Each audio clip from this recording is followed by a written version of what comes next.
There's no feeling more intense than starting over. If you deleted your homework the day before it was due, as I have, or if you left your wallet at home and you have to go back after spending an hour in the commute. If you won some money at the casino and then put all your winnings on red but it came up black. If you got your best shirt dry cleaned before a wedding and then immediately dropped food on it. If you won an argument with a friend and then later discovered that they just returned to their original view. Starting over is harder than starting up. If you're not ready for that, like if you've already had a bad day, then what you're about to go through might be too much. Feel free to go away and come back. I'll be here. Alright, thanks for coming with me on this trip. I'll understand if you have to take a break at any point. Just find a safe place to stop and quit the game. And don't worry, I'll save your progress, always, even your mistakes. This game is a homage to a free game that came out in 2002, titled Sexy Hiking. The author of that game was Jazuo, a mysterious Czech designer who was known at the time as the father of B games. And B games are rough assemblages of found objects. Designers slap them together very quickly and freely, and they're often too rough and unfriendly to gain much of a following. They're built more for the joy of building them than as polished products. In a certain way, Sexy Hiking is the perfect embodiment of a B game. It's built almost entirely out of found and recycled parts, and it's one of the most unusual and unfriendly games of its time. In it, your task is simply to drag yourself up a mountain with a hammer. And that act of climbing, in the digital world or in real life, has certain essential properties that give the game its flavor. No amount of forward progress is guaranteed. Some cliffs are too sheer or too slippery, and the player is constantly, unremittingly in danger of falling and losing everything. Anyway, when you start Sexy Hiking, you're standing next to this dead tree that blocks the way to the entire rest of the game. It might take you an hour to get over that tree, and a lot of people never got past it. You prod and you poke at it, exploring the limits of your reach and your strength, trying to find a way up and over. And there's a sense of truth in that lack of compromise. Most obstacles in video game worlds are fake. You can be completely confident in your ability to get through them once you have the correct method or the correct equipment or just by spending enough time. In that sense, every pixelated obstacle in Sexy Hiking is real.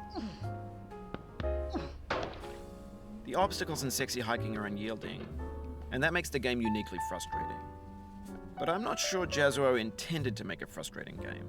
The frustration is just essential to the act of climbing, and it's authentic to the process of building a game about climbing. A funny thing happened to me as I was building this mountain. I'd have an idea for a new obstacle, and I'd build it, test it, and it would usually turn out to be unreasonably hard. But I couldn't bring myself to make it easier.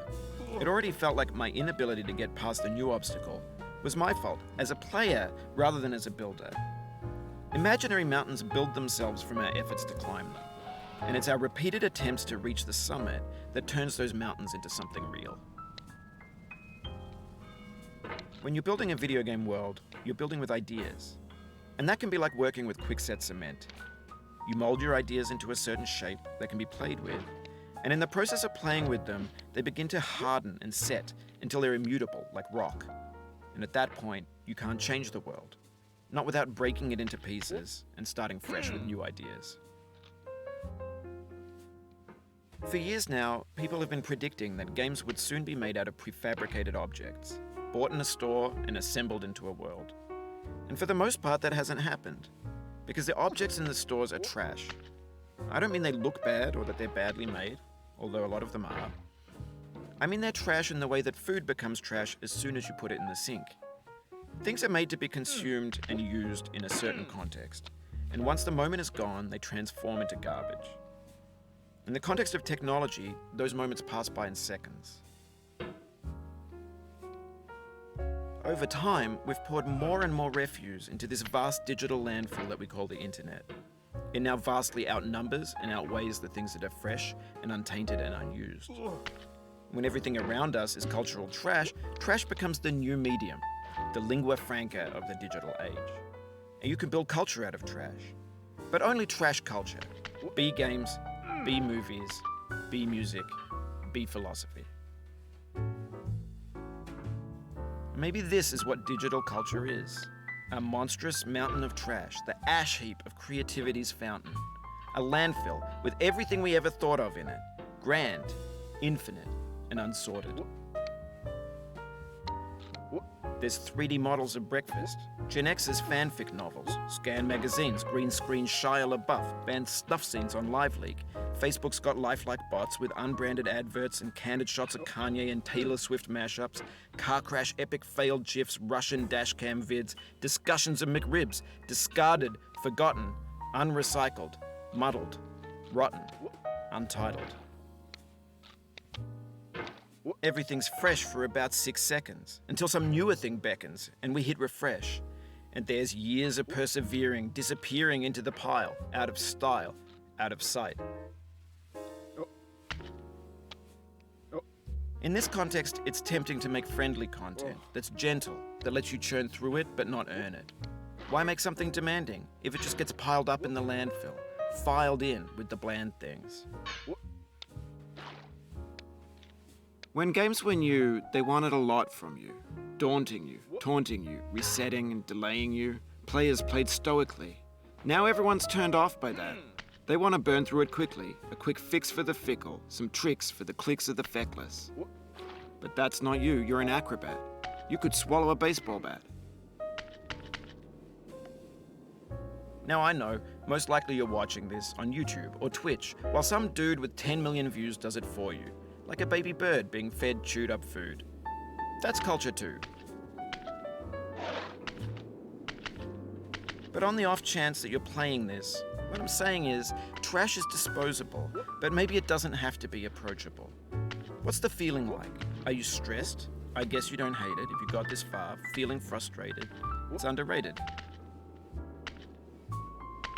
An orange is sweet, juicy fruit locked inside a bitter peel. That's not how I feel about a challenge. I only want the bitterness. It's coffee. It's grapefruit. It's licorice.